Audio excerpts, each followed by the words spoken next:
Dan, a se spomniš, ko smo 21. decembra atmosferci, to se pravi Jure Gregorčič, Saša Kapetanovič, moja malenkost, pozvali k dobrodelnemu prtljažniku. Če ne veš točno, zakaj gre, poskroli malo nazaj na YouTubu ali pa na Facebooku. In ko smo ta video objavili, smo k sodelovanju povabili predvsem vse slovenske avtomobiliste. No in danes, par dni v 2019, z največjim veseljem sporočam, da so se na poziv odzvali 3 avtomobilisti pa ena blogerka. Prvi, ko so se odzvali, so bili pri Peugeotu. Poglej, celo pripeli so tole slikco.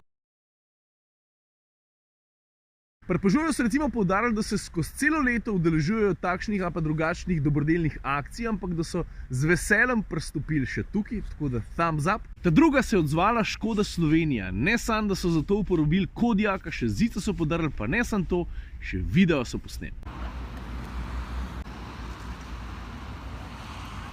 Dragi atmosferci, hvala za rokavico, ki ste nam jo vrgli. Z veseljem smo jo ujeli. Vozila Škoda slovijo po svoji prostornosti ne samo potniške kabine, temveč tudi prtljažnega prostora. Vendar ne gre samo za velikost prtljažnega prostora, gre v prvi vrsti za velikost srca. Zato smo z veseljem sprejeli vaš izziv in se odločili, da pomagamo po najboljših močeh. Srčno upamo, da bodo dobrine, ki smo jih prispevali v tej vaši akciji, prišle prav tistim, ki jih najbolj potrebujejo. Vsem želimo vesele praznike in vse dobro v novem letu. Srečno! Tretji, ki so se odzvali, so bili pa Avto Triglav. Oni so pa uvozniki znamk Fiat, Alfa Romeo, Jeep in tako naprej. In oni so tudi ugotovili, da smo mi v tem videu napolnili kufr Jeepa Renegade. No, tudi pri Avto Triglavu so se ekstra potrudili, zato ker so nafilali kufre kar 2 avtomobilov. Fiata 500L pa Alfa Stelvio, zraven so pa napisali: Jeep Renegade ste napolnili vi, Avto Triglav pa se vaši pobudi pridružuje še z 2 polnima prtljažnika, Alfa Romeo Stelvio smo napolnili s hrano, pijačo, neke kozmetike in drugimi osebnimi potrebščinami, Fiat 500L pa s hrano za pasje in mačje mladiče, ki bodo veseli zavetišče Ljubljana na Gmajencah. Vsem želimo srečno in mirno novo leto, ekipa Avto Triglav d.o.o. Ljubljana. Valjda so tudi oni slikco poslali, zgleda takole.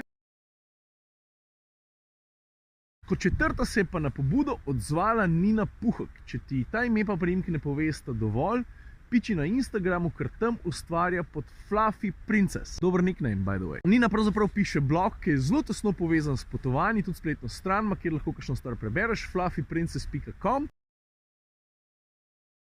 Zdaj pa tako, če potegnem črto, jaz sem izjemno vesel, da smo sploh zaštartali tale dobrodelni prtljažnik. Upam, da se nam naslednji let pridruži še kdo. Ta pomembna stvar pa ni to, koliko ljudi se nam je pridružil, ampak to, da smo vsi skupaj, tisti, ki smo pač stopili zraven, lahko nekomu pomagali. In to je kar dober obet za naprej. To ni bil samo prvi pa zadnji dobrodelni prtljažnik. Upam, želim si, da jih bo še veliko. Naslednji let valjda še v večjem številu. To je to za danes. Mislim za zdaj. Hvala še enkrat vsem. Ajde.